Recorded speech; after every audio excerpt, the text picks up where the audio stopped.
चलिए, तो आज आप कहने के मुताबिक आपके हिंदी व्याकरण हम लोग ऑब्जेक्टिव और प्लस में इसको हम लोग समझते चलेंगे कि इसको दिया किस तरह से है। तो सबसे पहला है आपको भाषा।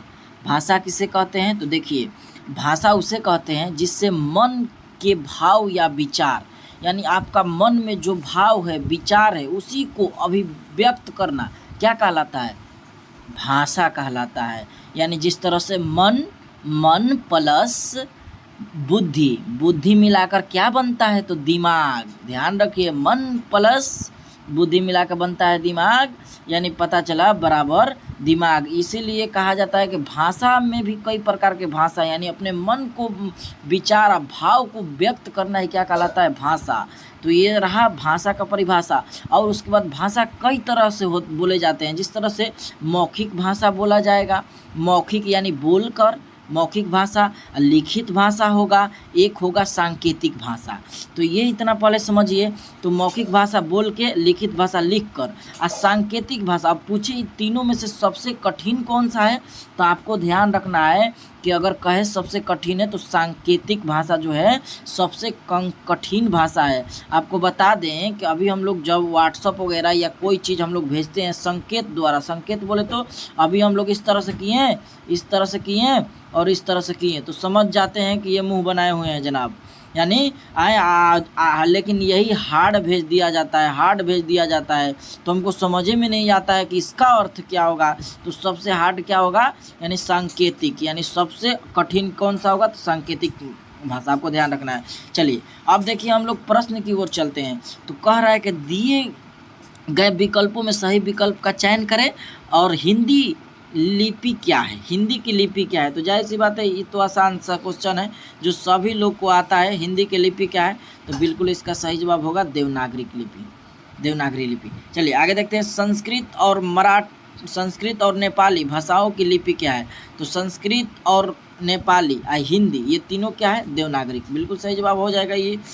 उसको भी ध्यान दें। लिपि में जिस तरह से देखिए, ब्राह्मी लिपि होता है, ब्राह्मी लिपि होता है, फिर से खरोष्टी लिपि होता है। ब्राह्मी लिपि उसे कहा जाता है, खुद कह रहा है ब्राह्मी, यानी बाईं से दाईं ओर जो लिखा जाए, बाईं से दाईं ओर लिखा जाए उसे ब्राह्मी लिपि कहेंगे। बाईं से दाईं ओर ये हिंदी लिखा जा रहा है, इस तरह से हम लोग लिखते हैं ना, तो बाईं से दाईं ओर लिखेंगे ब्राह्मी लिपि, और इस तरह से दाईं से बाईं ओर हम लोग लिखेंगे, दाईं से बाईं ओर, तो क्या हो जाएगा? खरोष्टी लिपि। जैसे उर्दू, फारसी, ये हिंदी, रोमन। तो इस तरह से आप समझ लीजिए। चलिए अगला प्रश्न की ओर चलते हैं हम लोग। देखिए अगला प्रश्न है, देवनागरी लिपि का विकास किस लिपि से हुआ था? जब हम लोग समझ ही गए कि ब्राह्मी, तो बिल्कुल ब्राह्मी होगा, सही जवाब होगा। कौन सी लिपि दाईं से बाईं ओर लिखी जाती है? देखिए आ ही गया सवाल। ये कह रहा है कौन सी लिपि दाईं से बाईं ओर? दाईं से अभी बताएं कि ये दाहिना हाथ है, आपको देख लीजिए खड़ा होके। अब दाहिना हाथ से हम लोग देखिए उर्दू इस तरह से लिखते आते हैं ना, तो इस तरह से लिखते आते हैं, फिर यहाँ से शुरू करते हैं, ऐसे जाते हैं। तो ये दाईं से बाईं ओर जा रहा है। आप जरा गौर से समझिए इसको। दाईं से बाईं ओर जाए तो कौन सी लिपि होगा? खरोष्टी लिपि। अभी हम आपको बताएं, दाईं से बाईं ओर जाए तो खरोष्टी। अब ब्राह्मी आसान है क्योंकि खुद कह रहा है ब्राह्मी, ये बाईं से दाईं जाएगा, तो दोनों आप समझ गए होंगे। चलिए आगे हम लोग चलते हैं। प्रश्न, देवनागरी लिपि क्या है? तो देवनागरी लिपि क्या है? तो ये अक्षरात्मक लिपि है, अक्षरात्मक लिपि है। तो बिल्कुल इसका सही जवाब हो जाएगा। चलिए अगला प्रश्न की ओर हम लोग चलते हैं। तो रोमन लिपि क्या है? तो बिल्कुल सही जवाब हो जाएगा। रोमन लिपि क्या है? तो वर्णात्मक लिपि। वर्णात्मक अभी वर्ण आएगा तो हम आपको बताएंगे क्या होगा। चलिए आगे चलते हैं। भारत की प्राचीन लिपि कौन सा है? तो भारत के प्राचीन लिपि कौन सा है? आप लोगों को भी पता है कि ये बताएं भी।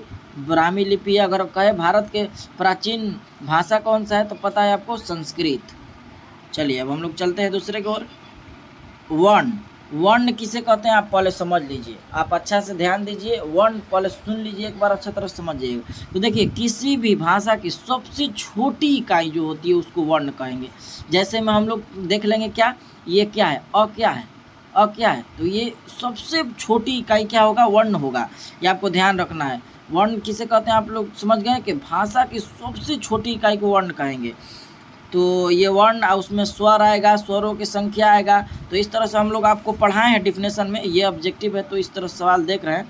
तो देखिए, कहा दिए गए विकल्पों में सही विकल्पों का चयन। हिंदी में हर्स्व वर्ण कितने हैं? ये हर्स्व कह रहा है। एक होता है दीर्घ, एक होता है हर्स्व। ये दोनों की संख्या 7 + 4 होगा, इसीलिए इसका आंसर दिया है इसमें बी। आपको ध्यान रखना है। आगे देखते हैं अ का उच्चारण स्थान है। तो अ का उच्चारण आपको बताए थे काटो मुर्गा दंत से, काटो मुर्गा दंत से। तो हम बोले थे कि काटो की जगह तोतला देना है, तो काटो मुर्गा दंत से। तो क से कंठ, त से तालु, मु से मुर्दा, द से दंत। तो बिल्कुल क से पहले कंठ चालू हो रहा है, तो इसमें आ भी रहा है अ, तो आप बोलिएगा जब क तो आ भी रहा है अ, तो इसीलिए बिल्कुल सही जवाब हो जाएगा। ये सब पढ़ा है, आप देख लीजिए वीडियो में, तो अभी बना देंगे उसको भी इंशाअल्लाह ताला। चलिए, र तथा री का उच्चारण स्थान है। तो र तथा री का उच्चारण स्थान बिल्कुल सही जवाब हो जाएगा, मुर्दा होगा। ये बिल्कुल आप मिला लीजिए, जहाँ से लिखवाए हैं क ख ग घ अंग लिखवाए हैं और बताए हैं वहाँ से मुर्दा तालु कंठ। निम्नलिखित में से घोष वर्ण कौन सा है? तो देखिए, घोष वर्ण किसे कहा जाता है पहले समझ लीजिए। घोष वर्ण उसे कहा जाता है जिससे बोलने में कंपन करना पड़े, यानी हम लोग बोले जब तो उसमें कंपन करना पड़े, उसे क्या कहेंगे हम लोग? घोष। और घोष में तीसरा, चौथा, पांचवा स्थान, यानी क ख ग घ को अगर बांटा जाता है तो क ख ग घ में 5 बांटा जाता है, देखते हैं लिखा जाता है क ख ग घ अंग 5 है। तो तीसरा और चौथा, पांचवा स्थान जो होगा ये क्या होता है? घोष का होता है। तो इसीलिए इसका एक ऑप्शन सही हो जाएगा बिल्कुल, क्या?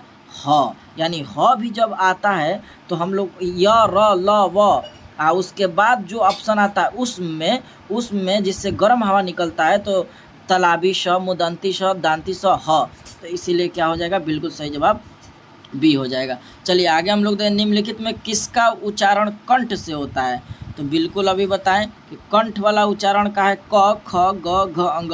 तो देखिए कहाँ दे भी है, क ख दिया है ना, तो ये बिल्कुल सही जवाब हो जाएगा। हिंदी में अंतस्थ वर्ण की संख्या कितना है? अभी हम आपको आज लिखवाए भी हैं और बताए भी है कि अंतस्थ के कितना है। तो 1 2 3 4 बताए भी कौन कौन सा है, देख लीजिए। य र ल व, तो कितना हुआ? 1 2 3 4। तो बिल्कुल देखिए 4 कहाँ है, देखिए 4 है, 4 सी हो जाएगा बिल्कुल सही जवाब। य को किस वर्ण के अंतर्गत रखा गया है? य को किस, संयुक्त तो होगा नहीं, अर्ध स्वर तो होगा नहीं, बिल्कुल व्यंजन होना चाहिए, कहीं के अर्ध इसमें भी दे रहा है, तो बिल्कुल सही जवाब हो जाए। चलिए आगे देखते हैं हम लोग। निम्नलिखित में से अघोष वर्ण कौन है? जिस तरह से घोष में कंपन करना पड़ता है उस तरह से अघोष में कंपन सबसे कम, यानी सबसे बोलने पर कंपन नहीं होगा, यानी कंपन होगा ही नहीं। उसमें कंपन होता था ह, बोलने पर ह कंपन होता, इसमें कंपन नहीं होगा, यानी इसका सही जवाब क्या हो जाएगा? बिल्कुल सही जवाब हो जाएगा इसका, देख लीजिए बिल्कुल सही जवाब हो, देखना बिल्कुल सही जवाब क्या होगा? कंपन हम बताए थे क ख घ, यहाँ तो इसमें आ जाएगा, लेकिन च में कंपन नहीं होगा, तो बिल्कुल सही जवाब च होगा। अच्छा आगे देखते हैं, श का उच्चारण स्थान है। ये देखिए, इसका तो ट्रिक आप लोगों को भी बताए हैं कि स का उच्चारण क्या होगा।